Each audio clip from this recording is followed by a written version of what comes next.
30 anggota polis disyaki tali barut operasi cegah dadah. Sekolah bernilai RM40 juta terbiar, lebih 800 pelajar gagal dapat pendidikan selesa. PLAS putuskan roboh 3 galang jambatan yang rosak akibat tanah runtuh di Perak.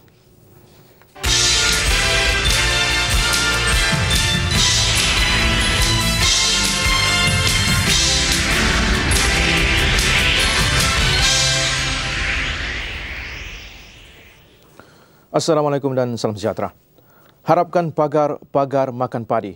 Mungkin kata-kata itu sesuai ditujukan kepada 30 anggota polis disyaki menjadi tali barut menggagalkan operasi pencegahan dadah oleh pihak berkuasa. Pendedahan berani itu dibuat Timbalan Menteri Keselamatan Dalam Negeri, Datuk Noh Omar, yang akan menyerahkan semua nama 30 anggota terbabit kepada Ketua Polis Negara untuk tindakan lanjut. Tanya yang ada pada saya adalah nama. Ada dalam kotak saya ni. Ada dalam 30 orang. So, saya akan serahkan kepada IGP nama ni dan kita harap IGP akan siasat, tak semesti ada masalah. Mereka kata Datuk Noh lagi dipercayai terbabit melindungi 6 hingga 7 kelab malam di Ibu Negara. Dan jika benar mereka didapati bersalah, tindakan tegas akan dikenakan terhadap mereka. Projek Lebuh Utara Selatan PLAS hari ini memutuskan untuk meroboh 3 galang jambatan yang rosak akibat tanah runtuh di kilometer 303 Lebuh Utara Selatan berhampiran Gopeng Perak. Keputusan diputuskan pakar melalui satu laporan dikemukakan petang tadi. Ini kawasan yang terjejas akibat tanah runtuh 2 hari lalu. Pemeriksaan mendapati 3 galang jambatan rosak dan ia perlu diganti.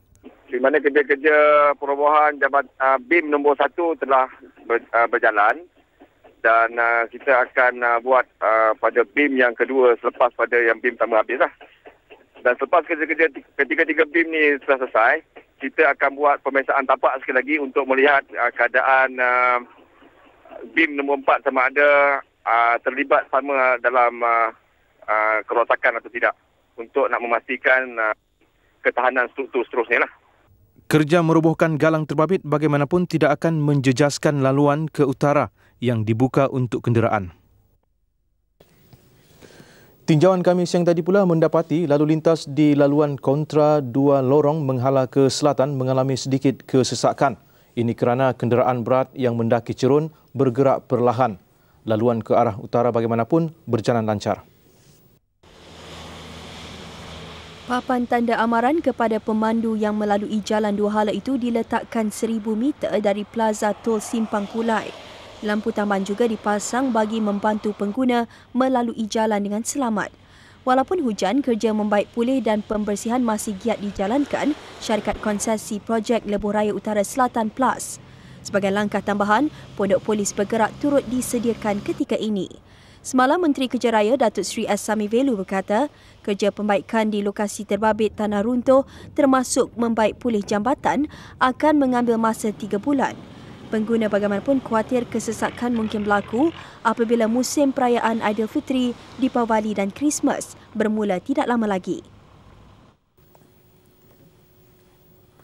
Dan ini pula cadangan kerajaan kepada PLAS dalam mengenal pasti kawasan berisiko tanah runtuh di sepanjang laluan lebih 800 km itu. Pusat Remote Sensing Negara MACRAS dilihat boleh membantu PLAS melalui penggunaan teknologi penderiaan jauh. Setiausaha Parlimen Kementerian Sains, Teknologi dan Alam Sekitar berkata MACRAS boleh membantu PLAS dengan memberi laporan sekali seminggu mengenai kedudukan topografi kawasan berisiko tinggi. Dan melaluinya PLAS boleh meramal sama ada akan berlaku tanah runtuh di kawasan tertentu di Lebuh Raya itu. Untuk rekod PLAS perlu membayar MACRAS untuk perkhidmatan itu.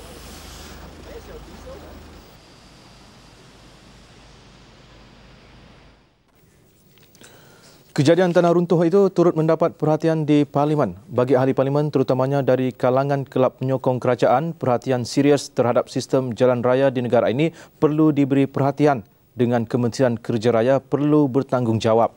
Ini kerana kejadian tempoh hari bukan sesuatu yang baru. Keretakan pada jejambat di Lebuh Raya Lingkaran Tengah 2 MRR2 pada 9 Ogos lalu hingga memaksa laluan itu ditutup sudah cukup menyusahkan rakyat. Ini belum lagi kesukaran yang terpaksa ditempuh pengguna apabila laluan Lebuh Raya PLAS di Bukit Lanjan runtuh dan terpaksa ditutup 6 bulan. Paling membimbangkan, lebuh raya Pantai Timur yang dibuka Ogos lalu tetapi 18% daripada 169 km laluan itu mengalami ketidakselesaan kualiti pacuan. Ini semua membimbangkan banyak pihak terutama ketika menghadapi pergerakan besar-besaran kenderaan ke destinasi masing-masing menjelang perayaan Deepawali dan Aidilfitri bulan depan. Dan ini pula strategi awal kerajaan dalam mengelakkan lebuh raya daripada bermandikan darah ketika musim perayaan. Semua kenderaan berat dilarang sama sekali menggunakan jalan raya pada malam raya bermula jam 6 petang hingga 6 pagi 1 Syawal. Kecuali lori tangki bahan bakar, tes petroleum, gas dan LPG. Dan kerana kalau ini petrol kios tak ada supply, semua kena berhenti. Satu lagi ialah lori yang membawa perubatan medical dan of course surat khabar and some yang bawa sampah. Yang lain total ban. Selain larangan pada malam raya, semua kenderaan berat juga diharamkan daripada berada di jalan raya pada 10, 12 dan 13 November dan 20 serta 21 November. Untuk memastikan Deepawali dan Aidilfitri yang akan dirayakan hampir serentak tidak menjadi medan maut, satu kempen bersepadu keselamatan jalan raya selama 14 hari bermula 8 November akan dijalankan.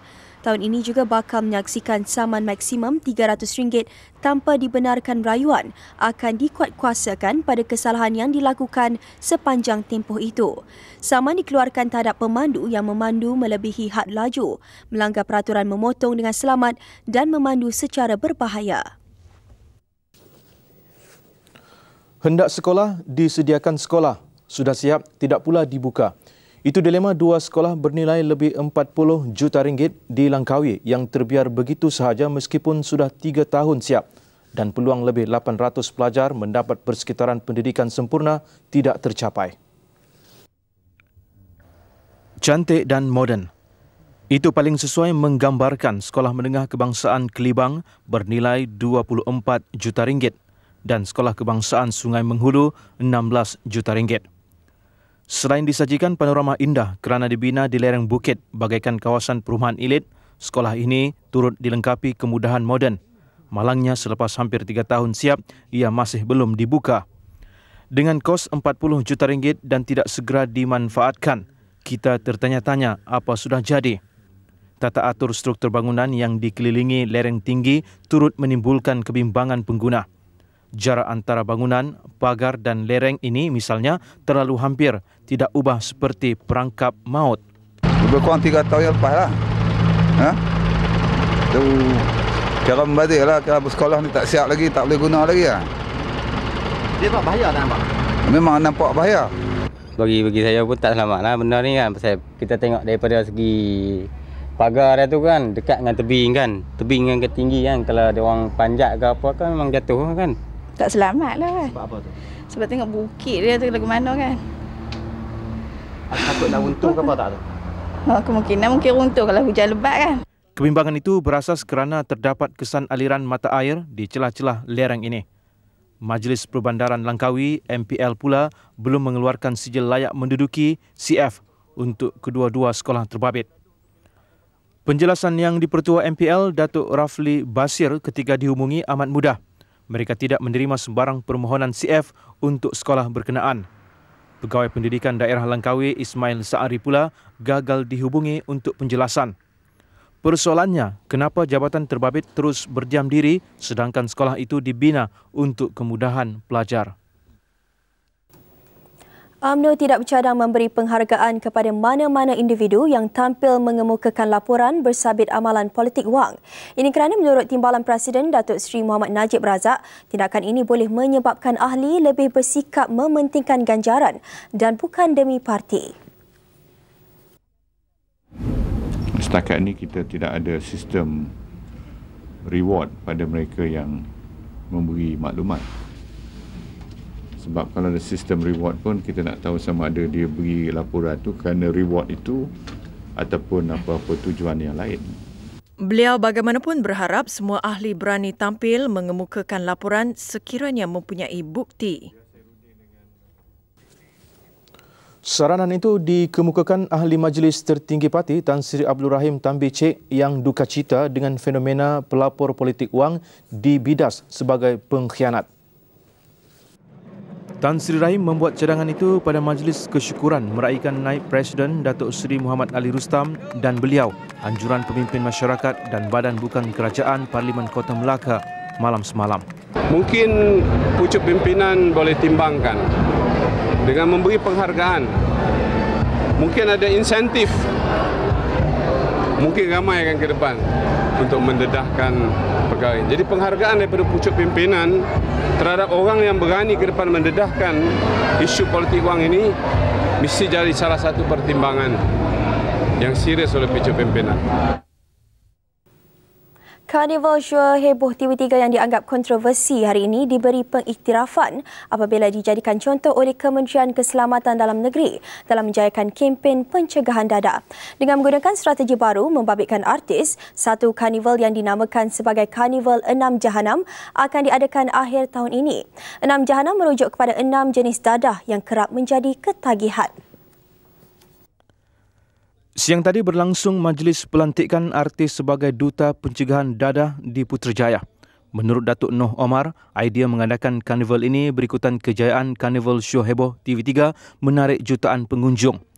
Selain hiburan, karnival akan diisi dengan program kesedaran mengenai dadah. Ia akan dilakukan artis dan selebriti dalam persembahan dan ceramah-ceramah mereka. Pendekatan ini dilihat berkesan kerana remaja dan belia dipercayai lebih senang dipengaruhi artis yang menjadi idola mereka. Kalau nak harap orang politik je bercakap, orang tak mendengar dah. Saya bercakap letih dah, Datuk Najib bercakap letih.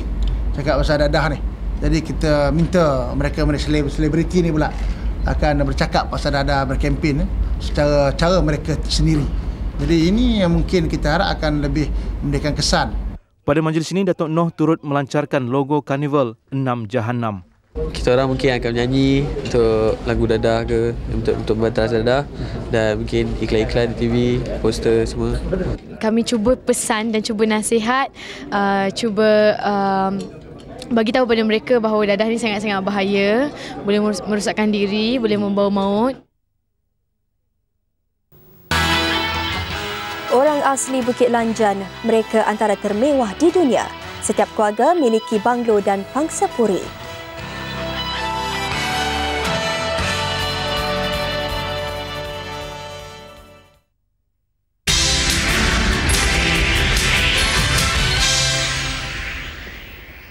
Seorang ahli perniagaan bergelar Datuk ditahan polis di Seremban siang tadi kerana disyaki terlibat dalam kegiatan penjualan darjah kebesaran negeri palsu kepada orang ramai. Ketua Polis Selangor, Datuk Fauzi Syarif kata lelaki itu yang juga seorang jaksa pendamai menjual pingat kebesaran pada harga RM12,000. Lelaki berkenaan ditahan sepasukan polis diketuai Ketua Jabatan Siasatan Jenayah Selangor SAC2 Abu Bakar Mustafa kira-kira jam 10.45 pagi tadi. Datuk berusia 46 tahun itu ditahan di perkarangan Mahkamah Tinggi Seremban. Tangkapan dibuat hasil satu laporan polis dibuat Setiausaha Persatuan Jaksa Pendamai S. Mani Kavasagar 26 Mei 1998. Mani Kavasagar dikatakan menerima aduan daripada seorang lelaki yang dikatakan telah membeli satu set anugerah darjah kebesaran kononnya dikeluarkan yang di-Pertuan Besar Negeri Sembilan. Lelaki itu ditawarkan darjah Datuk Paduka Tunku Jaafar yang membawa gelaran Datuk pada harga RM12,000. Syaratnya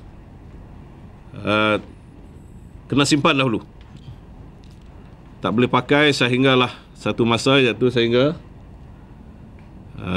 yang di-Pertuan Besar Negeri Sembilan waktu ini, istilahnya kalau sekarang ni Tuanku Jaafar lah, mangkat. Maknanya setelah the ruler sekarang ni mangkat, baru dia boleh pakai. Pengurniaan darjah itu dilakukan di sebuah pejabat di Batu Cave, Selangor, April 1998. Siasatan awal mendapati Datuk berkenaan dilantik sebagai jaksa pendamai pada 1992 dan dikurniakan pingat Datuk Indra Mahkota Pahang 2 tahun kemudian. Justru Datuk Fauzi menyeru orang ramai yang terpedaya atau terbeli pingat kebesaran palsu supaya membuat laporan polis.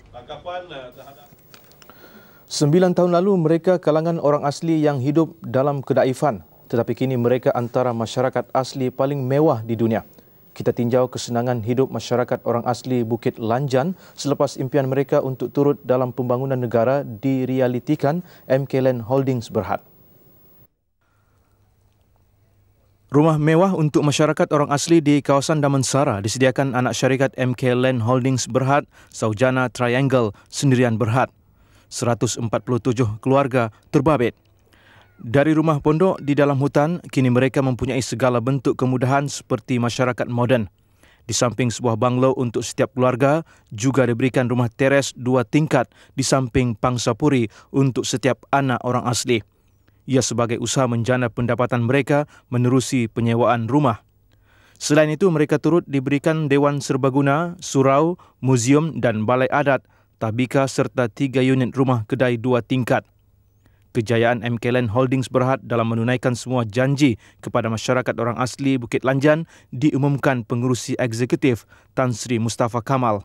Dah lebih senang sebab dia duduk tetap.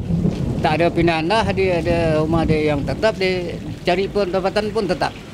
Kalau dulu kampung dia lain, dia berpindahan dah. Satu malam sana kadang-kadang tu pergi hutan. Memang rasanya berpuas hatilah dengan apa yang diberikan. Seperti mana yang dijanjikan dulu pihak pemaju bersedialah memberi apa yang kami mintakan bagi pihak orang asli, menggantikan apa yang sepatutnya kami punya dulu tanah-tanah kan diganti dengan perumahan yang ada sekarang ni memang wajar lah. Apa yang dikatakan dulu dikotakanlah. Masa dulu kita tak ada api, air, kemudahan semua tak ada. Berbanding dengan sekarang dah moden, kemudahan semua ada. Rasa seronok lah. Pengarah filem dan pelakon terkenal Datuk Jin Samsudin, 69 tahun, antara 4 senator baru yang mengangkat sumpah sebagai anggota Dewan Negara siang tadi. Majlis berlangsung di hadapan Yang di-Pertua Dewan Negara, Tan Sri Dr. Abdul Hamid Pawante. Datuk Jin seorang seni pertama dilantik ke jawatan itu. Beliau berjanji untuk berusaha menggabungkan semua persatuan yang berkait dengan seni dan filem di bawah satu badan. Ia bertujuan memantapkan lagi industri kesenian pada masa akan datang. 3 lagi yang dilantik menjadi senator hari ini, Setiausaha Politik Menteri Besar Johor Dr. Muhammad Puad Zarkashi, Ketua Wanita Gerakan Datuk Rina Ba dan anggota MCA Johor Teh Puai Chuan. 7 mati setiap hari, setahun 2,000 kematian dilaporkan. Itu rekod kes bunuh diri di Malaysia. Secara global dianggarkan 1 juta kematian dilaporkan setiap tahun. Angka yang kami laporkan tadi bukti satu fenomena sedang melanda rakyat Malaysia. Dan untuk rekod, satu daripada penyebab kematian bagi golongan berumur antara 15 dan 44 tahun di negara ini ialah bunuh diri. Bunuh diri atau cubaan bunuh diri satu kejadian tragik seringkali memberi kesan psikologi yang mendalam kepada mangsa atau orang yang hampir dengannya. Lazimnya ia dilakukan individu menghadapi kepedihan masalah psikologi yang tinggi berikutan tuntutan atau keperluan hidup gagal dipenuhi. Individu yang kekurangan kemahiran untuk bertindak ke atas kepedihan itu melihat membunuh diri sebagai jalan penyelesaian mengakhiri kesengsaraan. Dan berikut antara tanda-tanda awal serta akhir yang boleh dikaitkan dengan kejadian bunuh diri atau cubaan bunuh diri. Pendek kata, membunuh diri tidak dikaitkan dengan hanya satu penyebab sahaja. Maknanya, isu membunuh diri boleh ditangani melalui pelbagai cara dan boleh dibendung dengan melihat faktor penyebab. Menyedari hakikat itu, Kementerian Kesihatan melancarkan Bulan Pencegahan Bunuh Diri esok. Tumpuan kempen meningkatkan kesedaran umum mengenai pencegahan bunuh diri. Apa yang kami paparkan tadi hanya satu renungan untuk penonton bersama. Yang penting semua harus ingat bahawa setiap saat dalam meniti kehidupan ini sesuatu perlu dihargai. Kerajaan sedang menyiasat 3 kumpulan ajaran sesat yang telah difatwakan oleh Jawatankuasa Fatwa Negeri-Negeri sebagai menyeleweng dari ajaran agama Islam. Kumpulan itu terdiri daripada kumpulan ajaran Abdul Rahim Abdul Razak dari Kuala Lumpur, ajaran Kamarudin Abdul Aziz dari Melaka dan ajaran Ibrahim Bonjol dari Selangor. Perkara ini dinyatakan Setiausaha Parlimen di Jabatan Perdana Menteri Datuk Dr. Masyidah Ibrahim ketika menjawab pertanyaan di Dewan Rakyat siang tadi. Berita urus niaga, kerajaan tidak bercadang menggunakan dinar emas atau mata wang baru menggantikan ringgit. Perdana Menteri Datuk Seri Abdullah Ahmad Badawi dalam jawapan bertulis di Dewan Rakyat berkata, ringgit kekal sebagai mata wang tunggal bagi semua pembayaran dan transaksi perniagaan di Malaysia. Katanya cadangan menggunakan dinar emas hanya membabitkan penjelasan bayaran di peringkat perdagangan antarabangsa. Melalui kaedah pembayaran perdagangan berlandaskan emas, GTPA, baki bersih dagangan dua hala akan dilangsaikan menggunakan emas. Menurut Datuk Seri Abdullah, mengikut mekanisme GTPA, pembayaran baki bersih akan dilakukan melalui pergerakan simpanan emas negara penghutang kepada negara peminjam. Tambah Perdana Menteri, pembayaran akan dilakukan Bank Pusat Negara terbabit dalam skim GTPA. Bank Negara kini sedang bekerjasama dengan Bank Pembangunan Islam untuk mempromosi GTPA.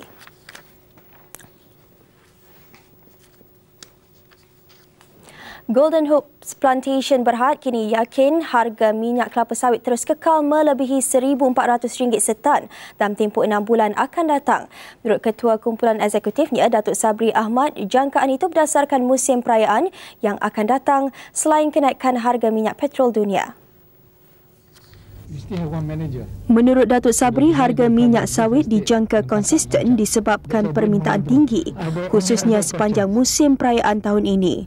Manakala kenaikan harga minyak petrol dunia pula menyebabkan banyak produk berasaskan petrol akan bertukar kepada minyak sawit. Oleochemical demand better. When the petroleum price now is $54 per barrel, that means when there is competing between either petroleum source or oleochemical, which is the kernel oil, then we have advantage there. Beliau sebelum itu menghadiri mesyuarat agung tahunan ke-45, anak syarikat kumpulan itu mentakab Rubber Company. Syarikat Perisian Tempatan The Media Shop Berhad TMS mensasarkan sumbangan 5% segmen ekspornya kepada pendapatan syarikat tahun ini. Ia akan disokong langkah terbaru syarikat itu untuk menebusi pasaran teknologi maklumat IT di Indonesia dan Thailand. TMS mengeksport produk perisian dan teknologinya ke 10 negara, antaranya Australia, United Kingdom dan Amerika Syarikat. Namun sumbangannya masih kecil 2% kepada perolehan syarikat tahun lalu. Bagaimanapun, menurut Ketua Pegawai Eksekutif TMS, Christopher Chan, pasaran tempatan masih disignifikan dan dijangka tumbuh 2 digit tahun ini. 30% of revenues come from product revenues, the licensing of software. 30% of it comes from about services, or 1/3 of it comes from services. That means customizing the software, the training of the software, and then another 30%, the remaining 1/3 comes from things like recurring licensing sometimes or maintenance fees. Terbaru, TMS akan disenaraikan di papan Nasdaq Bursa Malaysia menjelang akhir tahun. Tawaran awam permulaan IPO syarikat itu 24.68 juta saham dijangka mampu menjana 8.6 juta ringgit. Celcom Malaysia Berhad dijangka mengambil masa 3 tahun lagi untuk merampas kembali kedudukan teratas dalam pasaran talian seluler tempatan. Ketua Pegawai Eksekutif Telekom Malaysia Berhad, Dato' Abdul Wahid Omar berkata, anak syarikatnya kini menguasai 38% pasaran berdasarkan jumlah pelanggan berbanding Maxis Communication Berhad dengan 41%. Datuk Wahid memberikan taklimat kepada media perkembangan terkini operasi syarikat itu siang tadi. Katanya Celcom kini memiliki 4.34 juta asas pelanggan. Mengenai pelaburan di luar negara, beliau menjelaskan syarikat itu sedang melihat semua peluang yang ada untuk menebusi pasaran baru. Ketika ini, Telekom memiliki operasi di 11 negara termasuk Amerika Syarikat, United Kingdom dan Afrika. Sumbangan daripada operasi luar negara menerusi TM International Sdn Bhd bagi tahun keuangan semasa diunjur susut kepada kurang 25%. Going forward, once we get the new investment scene, so we can expect to see the numbers increase. Having said that, the two subsidiaries we have in Sri Lanka and in Bangladesh, they do expect to grow their profitability. Bagi tempoh separuh tahun, Telekom mencatatkan keuntungan sebelum cukai RM1.7 bilion di atas pendapatan operasi RM6.5 bilion. Sarali Malaysia pengeluar barangan keperluan rumah yakin hasil jualannya bagi tahun ini akan mengatasi sasaran pertumbuhan keluaran dalam negeri kasar KDNK atau melebihi 6%. Pengurus pemasarannya George Gunn berkata, keyakinan itu disandarkan kepada jualan memberansangkan selain memperkenalkan produk baru. Pelancaran produk baru Sarali iaitu Kiwi Clean Orange dilakukan pengurus besar syarikat Gary Brown. Siri rumah dan wanita berkejaya menjadi sasaran produk ini. Ia dijual pada harga antara RM5.90 dan RM9.50.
Nasib mereka dikatakan berubah apabila projek landasan keretapi berkembar komuter Rawang Ipoh dilaksanakan di kawasan mereka.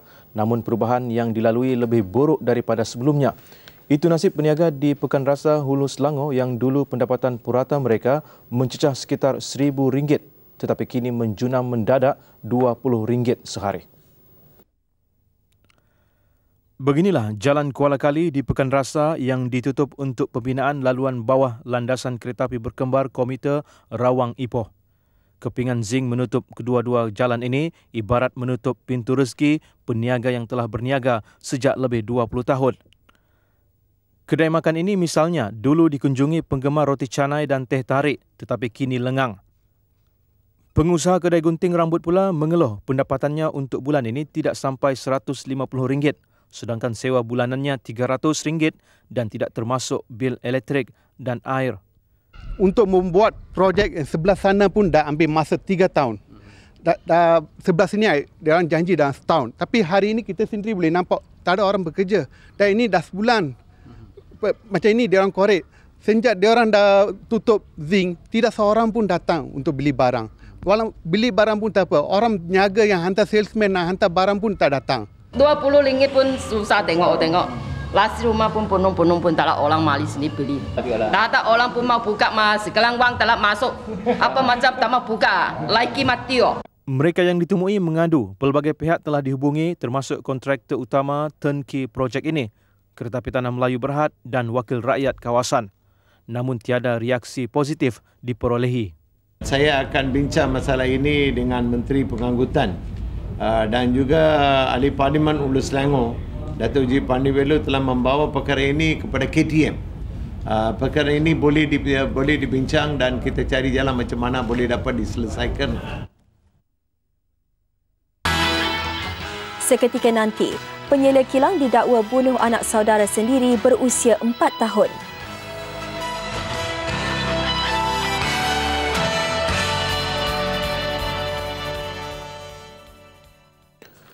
Perdana Menteri Datuk Seri Abdullah Ahmad Badawi kini berada di Phuket, Thailand dalam siri pertemuan tahunan dengan rakan sejawatannya Thaksin Shinawatra.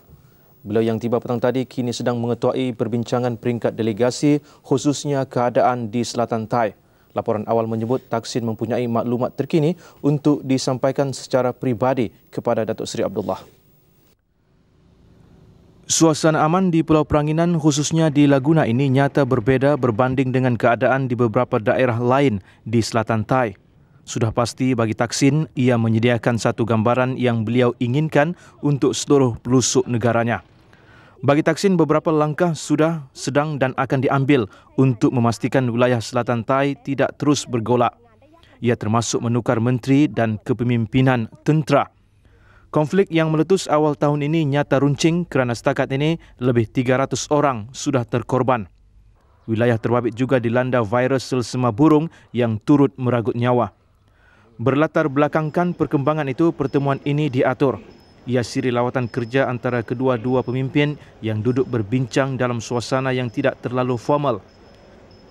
Kedamaian di Laguna Phuket sudah tentu diharap dapat membuahkan interaksi yang lebih akrab. Ia sekaligus menjayakan usaha sama pembangunan strategik atau JDS yang dilihat sebagai jalan keluar kepada kemelut berkaitan kemiskinan dan keganasan di utara sempadan negara. Kedua-dua pemimpin dijadual mengeluarkan kenyataan bersama berhubung hasil pertemuan lewat petang ini. Jerebu melanda Sumatera Selatan Indonesia, ekoran asap tebal dari kebakaran hutan. Jarak penglihatan bagi Palembang umpamanya berada pada angka 1 km pagi tadi. Jerebu menyebabkan kesukaran untuk bernafas sehingga memaksa penduduk setempat menggunakan topeng atau sapu tangan. Pegawai Perkhidmatan Cuaca Suyatim berkata kawasan paling teruk dilanda jerebu Ogan Komering Ilir 80 km ke barat daya Palembang dengan jarak penglihatan kira-kira 20 meter sahaja pada sebelah pagi. Semalam, imej satelit menunjukkan 800 kebakaran berlaku di wilayah terbabit. Lazimnya kebakaran dikaitkan dengan aktiviti petani atau peladang membersihkan kawasan untuk cucuk tanam. Tentera Israel meluaskan lagi operasi ketenteraannya di Gaza Utara hari ini dengan menceroboh Bait Lahiyah. Pencerobohan di bandar utara kamp pelarian Jabaliyah ini menurut sumber tentera Israel mendapat tentangan hebat dari pejuang Palestin. Sementara itu, sumber keselamatan Palestin mengesahkan seorang anggota Hamas terbunuh dalam bedilan helikopter Israel di Bait Lahiyah. Manakala dua lagi cedera dalam serangan itu. Operasi ketenteraan ini adalah paling hebat sejak Intifada Palestin 4 tahun lalu. Operasi bertujuan menamatkan bedilan roket pejuang Hamas dari utara Gaza ke selatan Israel. Sementara itu, Fallujah terus bermandikan darah. 5 lagi rakyat tempatan menjadi korban pertempuran di wilayah ini. Kereta-kereta kebal tentera penceroboh melepaskan tembakan ke arah pintu masuk timur Iraq ini. Serangan menyusul beberapa jam selepas serangan udara yang meranapkan sebuah restoran popular di sini. Letupan demi letupan bergema merintasi bandar yang dianggap sebuah kubu kuat kumpulan bersenjata. Saksi melihat tentera Amerika melepaskan tembakan ke arah kenderaan di pinggir kota Fallujah. Ada antara mangsa terperangkap di bawah bangkai kenderaan yang dinaiki.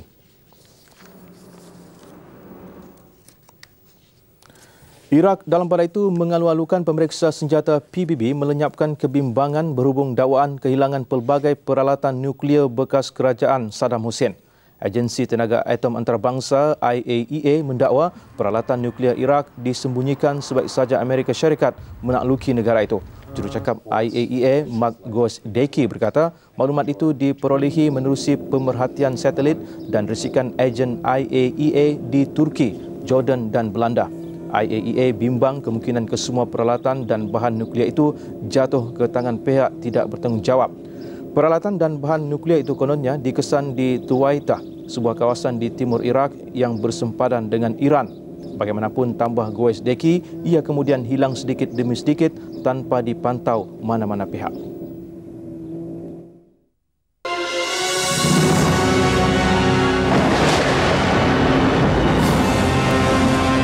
Biar apa jua cuaca yang melanda, lindungilah kediaman dan keluarga anda dengan Dulux Weather Shield.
Beijing meletakkan prinsip satu China sebagai syarat untuk rundingan damai dengan Taipei. Taiwan terpisah dari China selepas Perang Saudara 1949. Sejak itu, Beijing berusaha menuntut semula Taipei dan berulang kali mengancam untuk menyerang pulau dengan 23 juta penduduk itu. Meskipun sudah acap kali inisiatif dibuat, rundingan damai antara kedua-dua pihak masih terumbang-ambing. Sehingga Ahad lalu, Presiden Chen Shui-bian membuat tawaran baru untuk berdamai. Ia bagaimanapun dilihat Beijing sebagai satu lagi sandiwara Chen.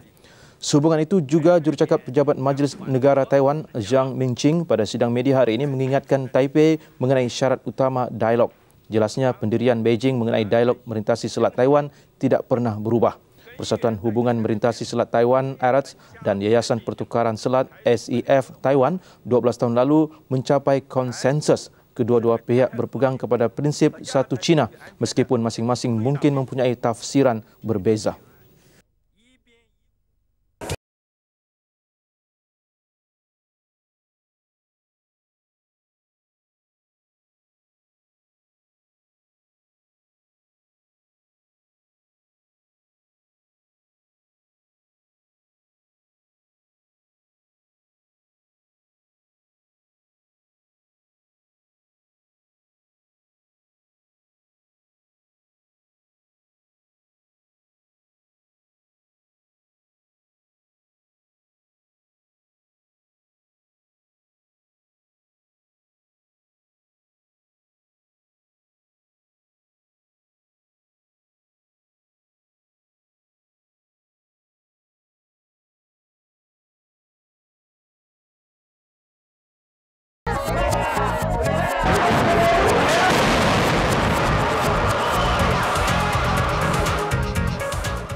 Tindakan Beckham memakan diri.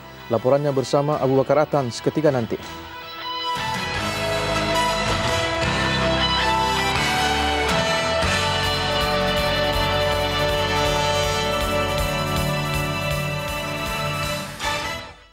Salam sejahtera. Kelebihan memanglah kepada hos apabila menjadi tuan rumah sesuatu tamasya sukan. Sukan C di Manila 2005 nanti misalnya sekali lagi menawarkan beberapa jenis sukan baru atas alasan untuk memperkenalkan sukan tradisi negara terbabit. Selain tujuan itu, Filipina mahu kelebihan pungutan pingat akan menjadi milik mereka. Jika di Vietnam acara seperti renang bersirip diperkenalkan, Manila 2005 bakal menawarkan sukan arnis, salah satu seni mempertahankan diri dan lumba perahu naga. Kemungkinan besar Malaysia belum ada persiapan untuk acara baru itu. Namun menurut Menteri Belia dan Sukan Datuk Azlina Othman Said, itu bukan penghalang untuk negara kompetitif di Manila nanti. Kalau kita tidak mampu, di segi persediaan kita tidak ada, saya rasa tak perlunya kita nak sangat menyertai event tersebut kalau kita tidak membuat persediaan untuk event tersebut. Tambah beliau, setiap kali tamasya diadakan, hos memang berhak memperkenalkan sukan tradisi tuan rumah dan ia dipersetujui Persekutuan Sukan Asia Tenggara SGF. Menjelang Manila 2005, persiapan hanya tertumpu kepada sukan yang berpotensi. Kualiti adalah lebih penting daripada kuantiti. 41 jenis sukan dipertandingkan dengan 300 pingat dipertaruhkan. Selain lumba perahu naga, 6 jenis sukan lain, bowling padang, tenis, squash, angkat berat, bina badan dan muay thai disenaraikan untuk tambahan 34 jenis sukan sebelum ini. Bola Sepak Sarawak mengambil langkah drastik dengan membubarkan semua pasukannya hari ini. Turut digugurkan dalam proses besar-besaran itu ialah jurulatih dan pengurus semua pasukan terbabit. Sasaran utama rombakan ialah terhadap skuad utama negeri setelah prestasi buruk dalam Liga Super dan Piala Malaysia musim ini. Keputusan itu bermakna jurulatih Jalil Ramli dan semua pemain Sarawak dilepaskan daripada sebarang ikatan dengan pasukan negeri. Selain skuad utama, semua lapisan pasukan Piala Presiden bawah 16 tahun dan pasukan akademinya turut dibubarkan. Keputusan itu diumumkan Presiden Persatuan Bola Sepak Sarawak FAS Dr. Abdul Rahman Junaidi siang tadi. FAS sebaliknya membuka pintu kepada pemain baru termasuk dari pasukan lain untuk mewakili Sarawak dalam Liga Perdana musim depan. Bintang bola sepak Real Madrid David Beckham terus dikecam gara-gara pengakuannya sengaja mendapatkan kad kuning. Presiden Persekutuan Bola Sepak Antarabangsa FIFA Sepp Blatter mahu pengakuan Beckham disiasat FA England. Rata-rata Beckham dianggap tidak lagi layak untuk menjadi ketua pasukan England. Sebagai ketua pasukan, tindakan Beckham telah menjatuhkan maruah bola sepak England. Statusnya sebagai duta bola sepak dan idola kepada kanak-kanak mula dipertikaikan. Selang beberapa bulan keberadaan skandalnya dengan pelbagai wanita, insiden ke atas Ben Thatcher memungkinkan Beckham dikenakan hukuman lebih berat. Kejadian berlaku semasa perlawanan kelayakan Piala Dunia di antara England dan Wales. Agak pelik, Beckham mengaku dia melakukannya dengan sengaja. Beckham mahukan kad kuning supaya penggantungan ke atasnya tidak membawa kesan setelah sedar dia pasti direhatkan kerana retak tulang rusuk. Ketua pasukan England kini dipangku Michael Owen apabila England menentang Azerbaijan dalam satu lagi perlawanan kelayakan Piala Dunia awal pagi nanti. Pengurus England Sven-Göran Eriksson berjanji akan mengambil tindakan. I know what I will do on Thursday, Friday, but please wait until then. Tumpuan Eriksson ialah memastikan England tetap memungut mata penuh sekalipun tanpa Beckham. Sementara itu, lain pula isu buat dua pasukan utama, Itali dan Portugal untuk kelayakan Piala Dunia awal pagi nanti. Skuad Itali terpaksa menerima kritikan setelah tewas mengejut 1-0 di tangan Slovenia Sabtu lalu. Tunggak utama Francesco Totti juga dikritik hebat. Setelah pelbagai desakan, jurulatih Marcelo Lippi dijangka melakukan perubahan untuk memastikan mata penuh apabila menentang Belarus di Parma. Tekanan juga dirasakan naib juara Euro 2004 Portugal setelah hanya mampu seri 2 sama dengan Liechtenstein. Walaupun misi untuk bangkit semula, jurulatih Luis Felipe Scolari sedar perlawanan dengan Rusia kali ini amat mencabar. Ini pula bola sepak kelayakan Piala Dunia kumpulan 8 Asia. Arab Saudi kini muncul pasukan pertama layak ke penentuan pusingan akhir Asia. Kelemahan di barisan pertahanan menyebabkan gawang Indonesia mudah dibolosi Said Al-Meshal. Itu pada minit ke-9. Minit ke-30, pasukan pelawat menyengat lagi. Kali ini giliran Omar Sulaimani meledakkan gol kedua Arab Saudi. Berpunca jaringan Ilham Jayakusuma pada minit ke-49, Indonesia merapatkan kedudukan kepada 2-1. Harapan untuk menyamakan kedudukan berkecai setelah tandukan Kurniawan Dwi Yulianto dinafikan Rashid Al-Mughrin. Minit ke-75, Arab Saudi memadam kebangkitan Indonesia. Hasil satu lagi gol menerusi Said Al-Qahtani. Keputusan Indonesia 1, Arab Saudi 3 kekal. Sekaligus mengukuhkan status Arab Saudi ke pusingan akhir Asia dengan rekod bersih selepas 5 perlawanan. Indonesia di tangga ketiga. Rally Emirat Arab Bersatu, juara rally dunia Colin McRae terpaksa menarik diri pada peringkat kedua. Kenderaan McRae menghadapi masalah enjin dalam suasana perlumbaan di padang pasir. Bukan kemalangan tetapi masalah enjin menutup peluang Colin McRae untuk meneruskan perlumbaan. Nasib Jutta Kleinschmidt agak baik. Biarpun mampu berada di tempat kelima selepas perlumbaan peringkat pertama, dia kini sudah semakin jauh ke belakang. Perlumbaan dimenangi pemandu Nissan, Grégoire de Mavui. De Mavui 8 minit mengatasi pelumba di tempat kedua keseluruhan yang juga sandaran tuan rumah, Khalifa Al-Mutawi. Juha Kankunen dari Finland di tempat ketiga. Sekian sukan, gandingan Kemi dan Wawa akan bersama lagi seketika nanti. Sehingga jumpa lagi, salam hormat. Bertemu kembali. Terbaru mengenai pertemuan Datuk Seri Abdullah Ahmad Badawi dengan rakan sejawatannya Thaksin Shinawat. Laporannya bersama Wee Yoli di Phuket. Kuala Lumpur dan Bangkok bersetuju untuk memperkenalkan dengan segera penggunaan smart card untuk memperketatkan keluar masuk rakyat antara kedua-dua negara. Langkah itu menurut Perdana Menteri boleh dilaksanakan dengan segera kerana Malaysia sudah melaksanakan penggunaannya, maka Thailand juga sudah bersedia. Dalam pada itu, persetujuan untuk menghantar mereka yang arif tentang ajaran Islam turut disentuh sekali lagi dalam pertemuan hari ini. Mengenai virus selesema burun, kedua-dua negara juga bersetuju untuk meneliti langkah yang perlu diambil bagi memastikan ia tidak merebak seperti yang berlaku di Kelantan Ogos lalu. Mengenai peluang ekonomi, 9 projek pembangunan dikenal pasti dalam rangka kerjasama pembangunan strategik. Ia turut membabitkan pembinaan jambatan bernilai 8 juta ringgit menghubungkan Daratiwat dan Jeli yang akan dirasmi esok. Malaysia juga bersetuju untuk memberi laluan mudah kepada produk seperti bahan makanan, sayur-sayuran dan buah-buahan untuk dieksport ke Singapura. Laporan Violi, Buletin Utama, Phuket, Thailand. Seorang lelaki penyelia sebuah kilang di Seremban didakwa membunuh anak saudaranya sendiri berusia 4 tahun akhir bulan lalu. P. Paramasivam, 28 tahun, didakwa memukul, menendang dan memijak anak saudara perempuannya, P. Suja, sehingga mangsa jatuh ke dalam longkang pada malam 28 September lalu. Dia dituduh di bawah Seksyen 302 Kanun Keseksaan mengangguk faham sebaik saja pertuduhan selesai dibacakan. Tiada sebarang pengakuan dicatatkan. Pendakwa Chief Inspector K.K. Chong memohon penangguhan sementara menunggu laporan bedah siasat dan Jabatan Kimia. Magistrate Suhaila Harun menetapkan 21 Disember ini sebagai tarikh sebutan semula kes. Dua lelaki bertindak membakar sebuah kelab rekreasi di Kelang, Selangor selepas merompak kelab berkenaan. 3 pekerja kelab itu turut dicederakan. Menurut Ketua Jabatan Siasatan Jenayah Selangor SAC2 Abu Bakar Mustafa, kejadian berlaku jam 10.30 pagi ketika juruang kelab rekreasi itu masuk bekerja. Mangsa terperanjat apabila melihat dua lelaki, seorang daripadanya mengacukan pistol ke arah dua pekerja warga Myanmar dan Nepal. Kedua-duanya turut digaris sebelum wang tunai yang disimpan di kaunter dilarikan. Suspek kemudian mencurah cecair hingga menyebabkan api menyambar satu daripada bilik karaoke. Kebakaran mengakibatkan tingkat 1 premis ini musnah sama sekali. Polis menahan seorang kontraktor berusia 54 tahun dipercayai membakar isteri dan 2 anak perempuannya di Desa Cangkat, Batu Gajah semalam. Ketua Polis Perak, Datuk Asari Mokhtar berkata, lelaki itu ditahan ketika menyerah diri di Balai Polis Batu Gajah. Lelaki terbabit kini ditahan reman 8 hari. Polis menyiasat kes ini mengikut Seksyen 307 Kanun Keseksaan kerana cubaan membunuh.